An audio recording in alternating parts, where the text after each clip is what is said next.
Welcome to the future of education. And now, here's your host, Michael Horn. Welcome to the future of education, where we are dedicated to building a world in which all individuals can build their passions and fulfill their human potential. And today, to help us think about aspects of that, is a longtime friend, Devin Schain. He's the CEO and founder of Student Playbook, and he's going to tell us all about that, but also about his journey in education and entrepreneurship, creating opportunities every step of the way for people to succeed in different parts of the student life cycle. Devin, first, great to see you. Thanks for being on the future of education. My pleasure, Michael. Thanks for having me. You bet. So we're going to launch into our morning warm-up, if you will, a little bit of a lightning round of questions. I'd love you to start talking about, your background, right? I said you're a longtime entrepreneur. In the lead up here, you literally got your start of entrepreneurship in and around the world of higher ed. One might say the dirty underbelly of higher ed, but I'll let you tell why I chose that word, dirty, in a moment. But tell us your own story into entrepreneurship and education. Sure. So I went to the University of Pennsylvania and I played soccer there, and I brought up a remnant from my cold linoleum floor dorm room, and my teammates commented, "Where'd you get it from?" My dad was a builder, and I brought up a couple remnants and gave it to my teammates. But the following year, because a lot of people commented during the year, I put 112 remnants in a 14-foot U-Haul. And in 6 hours, Michael, I set up in front of the freshman dorm, the quad, during move-in, and I sold out. I grossed $6,000. I netted $3,000. This is in 1986, so I'm dating myself. But to put things in perspective, I held 2 jobs that summer. I was a waiter and a counselor, and I made $1,000. So you don't have to be a mathlete. 10 weeks, 2 jobs, 1,000, 6 hours, $3,000. And that was my start. My senior year, I was doing this on 21 campuses east of the Mississippi. I went down to the carpet mills in Dalton, Georgia, and I lived with 9 guys who sold on college campuses for me. And they said, "Shane, you got a great carpet business, but really you're going to go into being a carpet salesman?" And I said, "Nope, I'm going into the college market." And 38 years later, I'm still here. Yeah, so I think it's just a great story, because you never know where these journeys start and how you move into it. And we'll talk about some of this later, but you've incubated and built for-profits, you've built nonprofits, you've built, as you like to joke, for-profits that don't make a profit. I think you use more elegant language when you say it, but your latest is you've created this company called Student Playbook, really focused on what you call this career shift focus. But give us the elevator pitch of what is Student Playbook, and we'll get into some of the details as we go down the journey. Sure. And as I do say, when people ask my background, I said I've started multiple for-profits.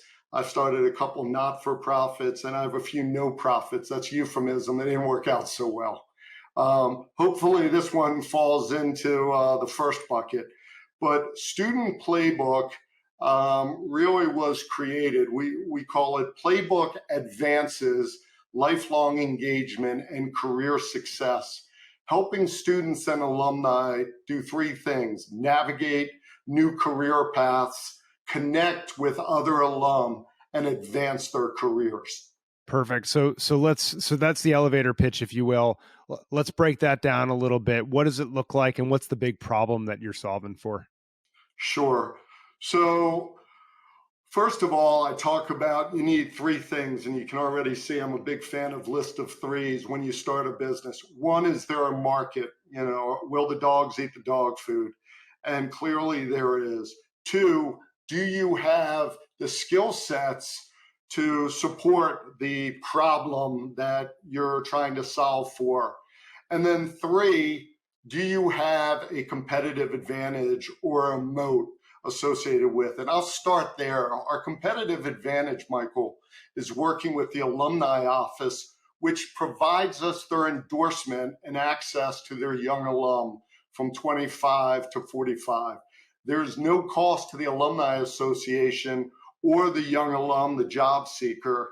And we have three attributes that differentiate us from job boards or LinkedIn. But ultimately, the value proposition is we help these students and young alum get jobs, because every 2.8 years now, students and alum are changing jobs. But the first part is we provide access to a live recruiter. We work with 5 national recruiting firms, so there's a high touch. The second is, shockingly, most people don't know this. I didn't a year ago when we got into this. Only 30% of jobs are socialized, which means 70% are not readily available. We have a platform called Career Shift, which we import jobs and internships into our database and our platform. In addition, alumni at the school will provide us unique job opportunities as well. So that's the second benefit. And then the third, we provide services at no cost, such as assessments, webinars, access to resume review and LinkedIn evaluation. So the business model is the employer pays us to help place students that are looking for their second, third, or fourth job with experience. The employers are happy to pay for $75,000 to $150,000, call it second, third, fourth jobs. And what I really love about this opportunity and this business is I like to do good and do well as a company. Yeah. So as I look in this and we shift into our second segment of the show, the work cycle, we dig a little deeper on this. It strikes me, if I understand it, that you're basically saying alumni, after they leave college, they're in that first, second job, there's a challenge. They figured out their footing, how that professional world works. They're trying to find that next job. The alumni offices, it seems to me, of the colleges you're working with want to add a lot more value to their former students, right? And they're not just asking for gifts, and they're giving a lot more, through the work you're doing, making it much more tangible what this sort of alumni network and connections really means. And then third, the employers, you're obviously finding great talent for them with all this value added services that appears free for the students and the alumni associations or offices themselves of the colleges. What I hadn't heard you say before, and I think it's really interesting as you think about it, is you connect that, and I think this comes from Julia Freeland Fisher's work around all these jobs are not being listed, and yet so it really matters who you know, and a lot of these opportunities are through the alums themselves at other companies and so forth. Or the companies themselves making it known to the alumni you're working with. Tell us a little bit more about that, because that seems actually pretty important, right? Like LinkedIn, you see a job opening, you're basically saying that job opening may never appear on the web. We're going to get you it before you even know about it. That seems like a unique value proposition, if I'm understanding it. Yeah. Michael, can I take you on the road with me? Because you clearly get it. I've thought about copywriting the saying, it's what you know and who you know. I'm a big fan of the genius of and the combination of the two, the term social capital is so important. And I'm going to I'm going to elaborate on your last question, and I'll roll in to the other, because I want to touch on the big problem. And, it really is stunning that over 50% of students that graduate from 4-year colleges are underemployed, which means they make less than their market rate. In addition, the largest demographic graduating today is now first gen, and they don't have the prior experiences that we take for granted, having a parent that has gone through the process and understands the importance of networking and the value of a college degree.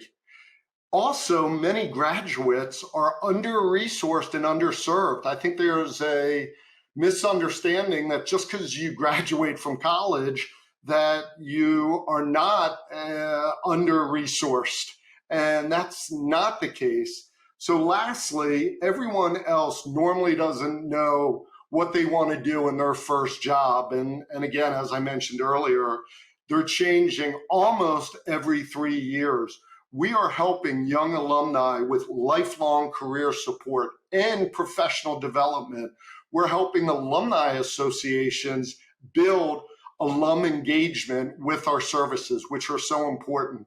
And our brand promise, which I'm really proud of, is to make every alum better off, even if they don't get placed by our programs, but we have other services that they will benefit from. Let me stop there. There's obviously a lot to unpack, but I'll pause and get some of your questions and comments.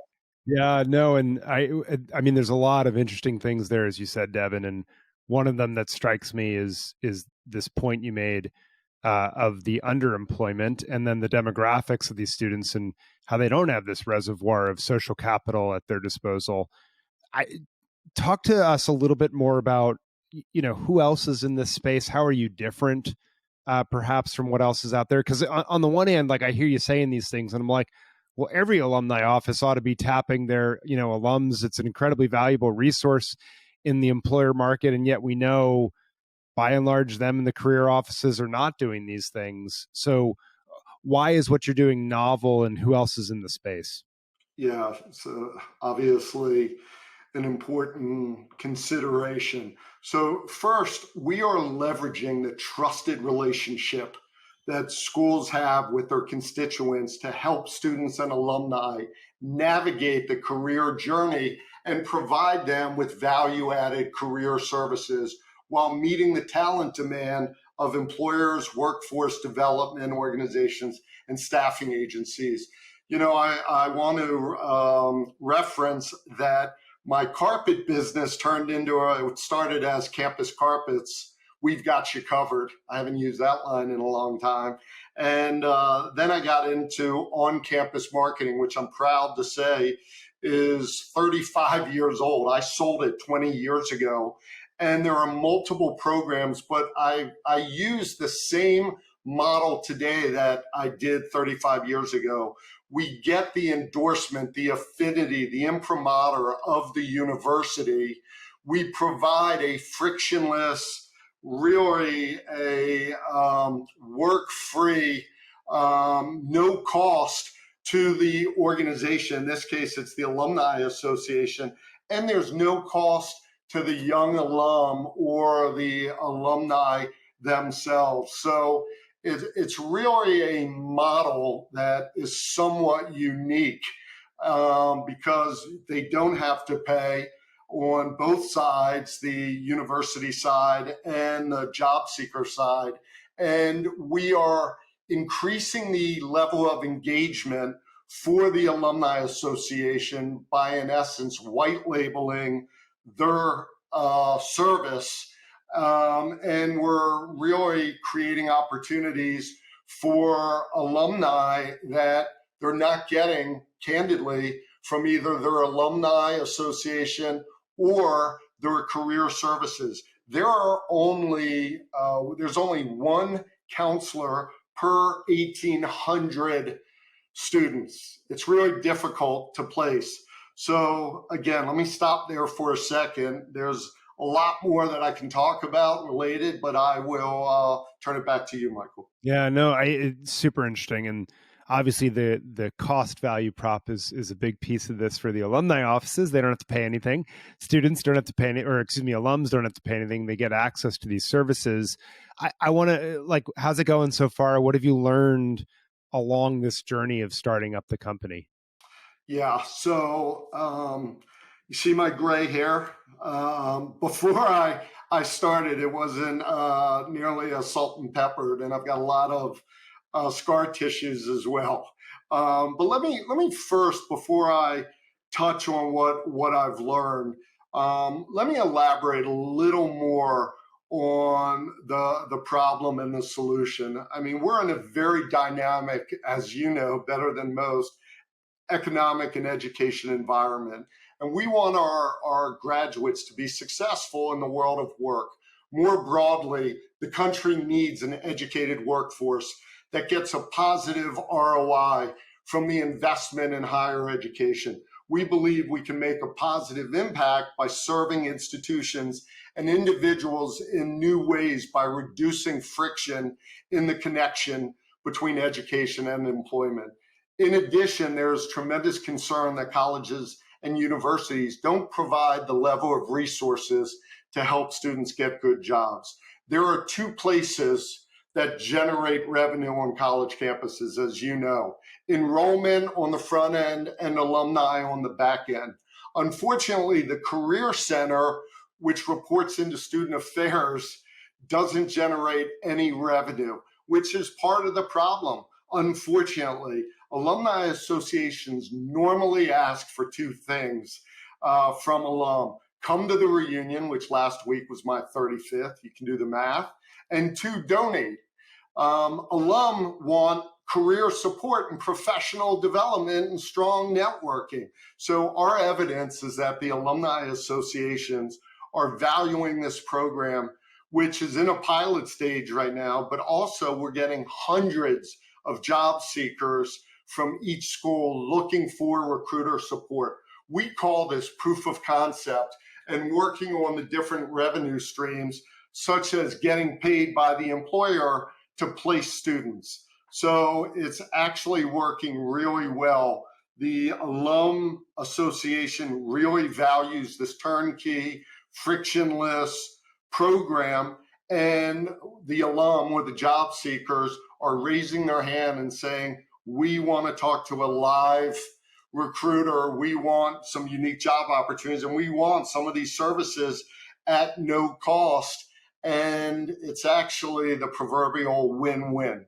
So let me elaborate a little more on the lessons that we've learned on the journey. And, you know, a lot of people say when they have success, we had a grand slam. That's what a lot of people use. It was a home run. When things don't work out so well, it's either called a learning experience, which is euphemism for we learned a lot. So with that, we started Student Playbook in February of 2020, Michael, 2 weeks before I realized Corona was not just a Mexican beer. We could not test and pilot for over a year because we could not get to schools.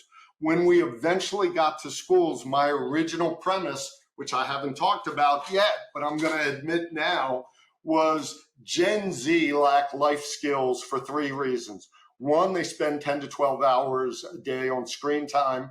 Two, you have helicopter parents, which I resemble that comment sometimes, not always. And accreditations, not based on soft skills, life skills, what I like to call success skills, they're based on the hard skills. So I thought I could use the same model, have the university allow me to offer this to parents this time for students transitioning from incoming freshmen to graduating seniors. I missed two things, and that's why you test and pilot, and you try not to fall in love with your own ideas. It doesn't matter what I think, Michael, it's what the market thinks. And two things did not support my original premise. One, schools do not want to outsource student development, which I should have realized that. So that was one. And the second, parents really don't value as much life skills as they value their child getting a job. One's a nice to have, the other one is a need to have. So fortunately, we did two things that really helped. One, we bought a company called Career Shift, which has over 200 relationships with career centers. It has a great technology platform, which I talked about.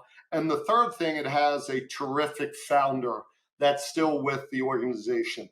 The second thing that we did last year was we started focusing on the Alumni Association and helping young alum get jobs, which again is more the need to have versus a nice to have of the life skills. And finding a model where the employer who is willing to pay anyways, not for a first year grad because they don't have the experience, but they are willing to pay for second, third, and fourth jobs. So trying to change consumer behavior, trying to change model is very difficult. If you can take something such as an employer is willing to pay for placement and incorporate it a little differently, that's what we've done successfully.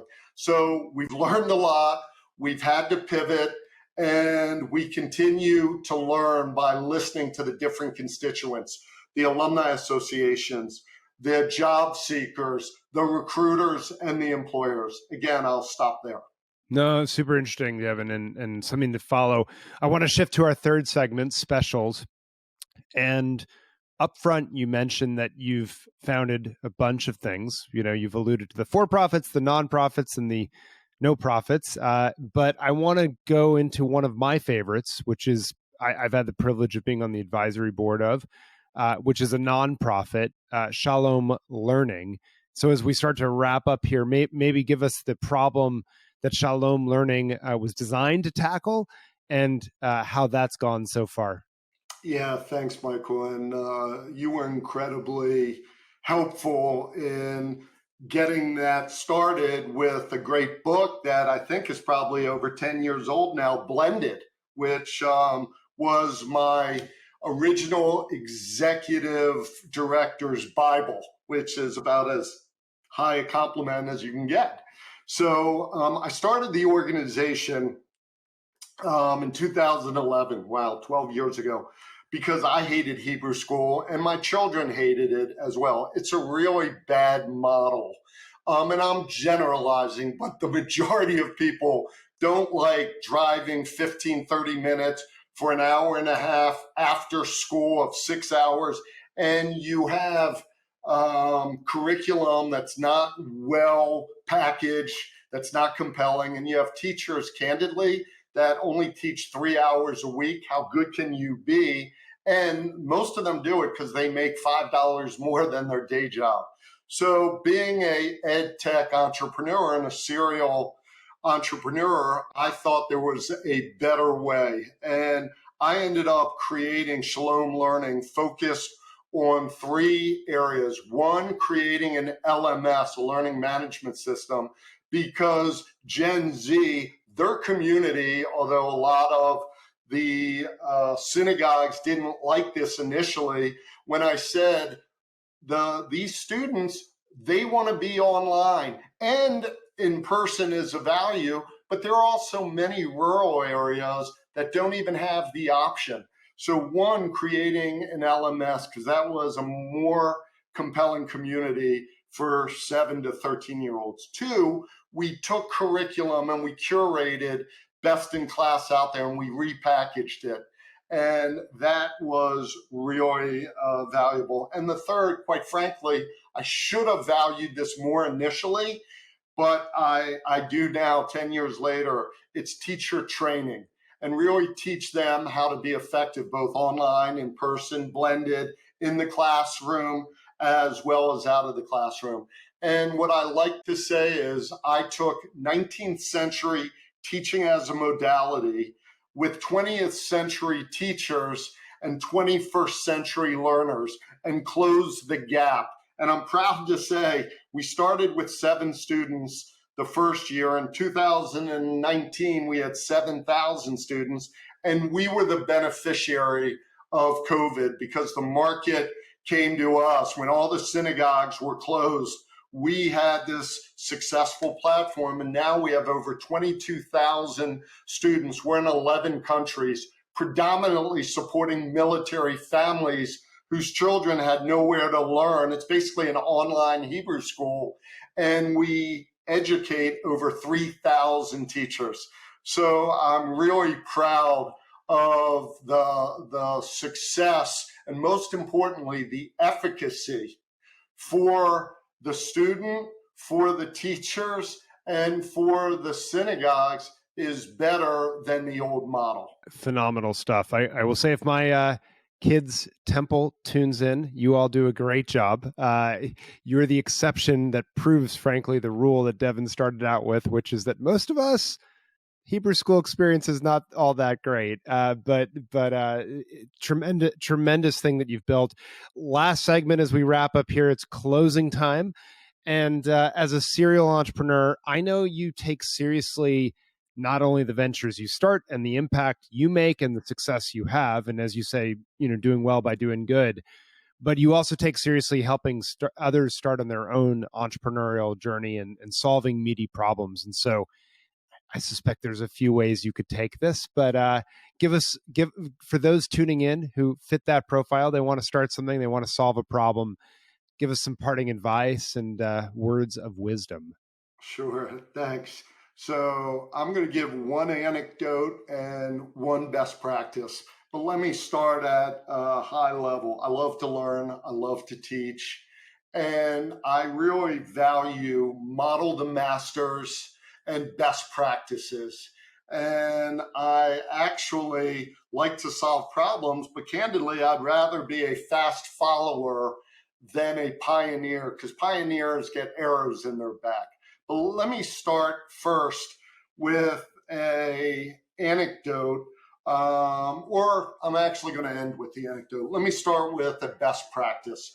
So there is a great TED Talk on YouTube. It's by, I'm having a senior moment, Bill Gross, there we go. He talks about the 5 keys to a successful startup. And he uses empirical data to measure 100 of his startups with 100 of some of the best startups from Airbnb and Uber and Yahoo. Well, Yahoo probably doesn't fit that category, but he really goes through and ranks, and I'm going to give the 5 most important in order, but I encourage you to, he does it more eloquently than I do, but for the benefit of a quick lesson, in order of importance, 1 is timing, 2 is team, 3 is the actual idea, 4 is the model, and 5 is cash. And a lot of people ask, why is cash last? And the simple answer is, if you have the first 4, cash will follow. So that, I believe, is a best practice in terms of evaluating the importance of a startup. And you've heard about one of my for-profits, Campus Carpets, which turned into OCM. You've heard about one of my not-for-profits. I like the term for-profit. I don't like the term not-for-profit. I like to call it for-purpose. There's only one difference between a for-profit and a for-purpose, and that's tax status. They should be run very similarly. But one example of a no-profit that I think you'll appreciate, Michael, and your listeners, it's called Campus MD. It was telemedicine for the college market, both behavioral health and if you had a physical injury, that 7 out of 10 can be addressed with telemedicine. I was 10 years in one pandemic too early. So I was not the beneficiary there, unfortunately, but Shalom Learning was. So with that, my last anecdote or my last comment, when I speak about entrepreneurship, I tell the class or the group, if you get one lesson from me, one takeaway, this is the most important. So there's a group of maybe 25, 100 students or employees in chairs, and I'll say to somebody in the front row, I say, Michael, I'd like you to stand up and look under your chair.